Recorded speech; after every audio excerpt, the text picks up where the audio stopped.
봉주아 tous! 안녕하세요 여러분, 나영 선생님이에요.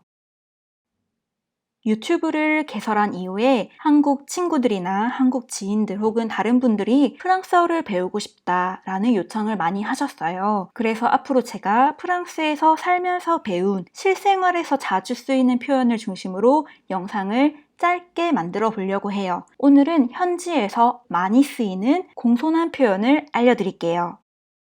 먼저 s'il vous plaît 혹은 s'il te plaît, 한국어로 번역하면 부탁이에요, 제발요 혹은 해주세요 정도고요.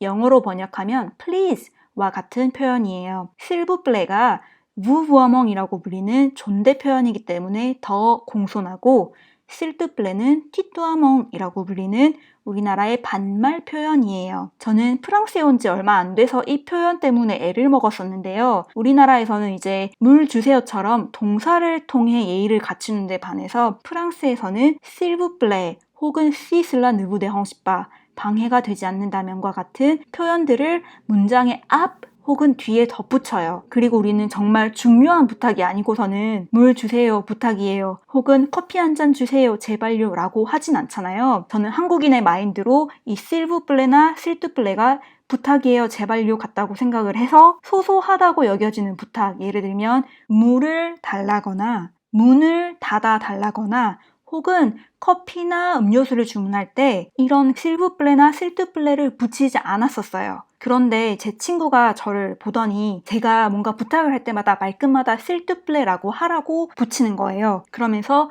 프랑스에서는 아무리 작고 소소한 부탁이어도 s'il te plaît 혹은 s'il vous plaît를 붙인다고 하더라고요. 어린이들이 프랑스어를 배우는 거 보잖아요. 그러면 부모님들이 예의의 교육으로 s'il te plaît, s'il vous plaît를 가르쳐요. 그래서 프랑스에 와서 프랑스 여행을 하시면서 동방예의 지국인 한국의 예의와 매너를 보여주고 싶으시다면 이 s'il vous plaît와 s'il te plaît를 달고 사시면 됩니다.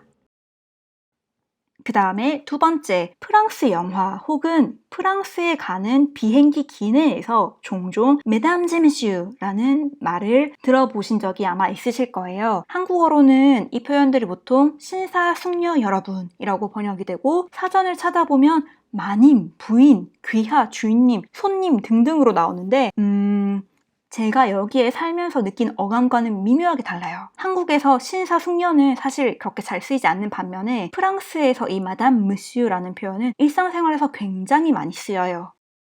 예를 들어서 빵집에 가서 빵을 주문해요. 그러면 이제 우리 고맙습니다라는 말을 하잖아요. 고맙습니다는 아마 프랑스어를 배우시지 않더라도 다 아실 거예요. 바로 맥시예요. 여기서 공손함을 추가하고 싶으시다면 맥시 무쿠처럼 정말 감사합니다 라고 말할 수도 있지만 여자분들께는 마담을, 남자분들께는 무슈를 붙이면 더 공손한 표현이 돼요. 영어로 sir 혹은 lady를 붙이는 것과 비슷하다고 생각하시면 돼요. 그럼 예를 들어 프랑스 여행 혹은 유학을 오면 빼놓을 수 없는 빵집에서 바게트 사기의 상황을 봅시다. 우리는 바게트 빵을 하나 사고 싶어요. 그러면 이렇게 말할 수 있어요. Une baguette, s'il vous plaît. 혹은 Une baguette, s'il vous plaît, madame. 이렇게 얘기하면 정말 공손한 표현이 된답니다. 간단하죠? 번외로 마담과 마드모아젤에 관한 이야기를 해드릴게요. 보통 우리는 마담이라고 하면 결혼한 여자분, 영어의 미시즈와 비슷하다고 생각을 하고 마드모아젤이라고 하면 아가씨, 영어의 미스에 비슷하다고 알고 있어요. 그런데 2012년도부터 정부의 권유에 따라서 이 차이가 없어지고 모든 여성분들을 마담이라고 부르고 있어요. 물론 일상생활에서는 이 차이가 남아있지만 행정서류를 받으면 아주 어린 여학생이어도 마드모아젤이 아닌 마담으로 표기가 되어 있어요. 왜냐하면 남자에게는 결혼을 했는지 안 했는지 그 차이를 안 두는데 반해 여자에게 그 차이를 두는 것이 불공평하다라는 데에서 이 권유가 나왔다고 합니다. 하지만 실생활에서는 마담과 마드모아젤이 쓰이고 있어요. 예를 들어서 제가 이제 한국의 국제교류 인솔을 위해서 비행기를 타고 한국에 가면 기내 승무원들이 어려 보이는 저희 학생들에게는 마드모아젤이라고 하는 반면에 저에게는 마담이라는 표현을 자주 쓴답니다. 그래서 가끔씩 누가 저에게 마드모아젤이라는 표현을 쓰면 한국에서 편의점에 가면은 민증을 보여달라는 요구를 하잖아요. 그런 요구를 들은 것처럼 기분이 좋아요.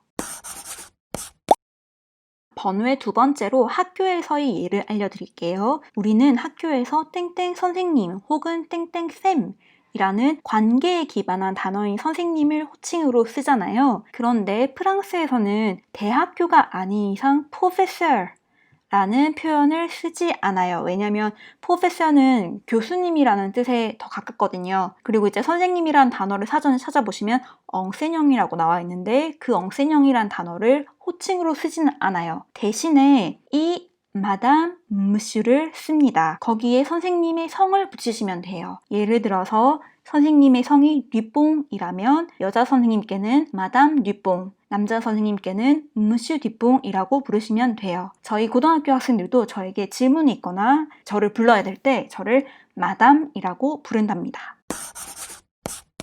이 영상이 재미있으셨나요? 혹시 배우고 싶은 다른 일상생활 표현이 있으시다면 댓글로 남겨주시면 제가 참고해서 다음번 프랑스어 영상 주제로 쓰도록 할게요. 영상을 봐주셔서 감사합니다. 구독과 좋아요는 영상 작업에 아주 큰 힘이 된답니다. 그럼 좋은 하루 보내세요. 안녕, 아비앙또!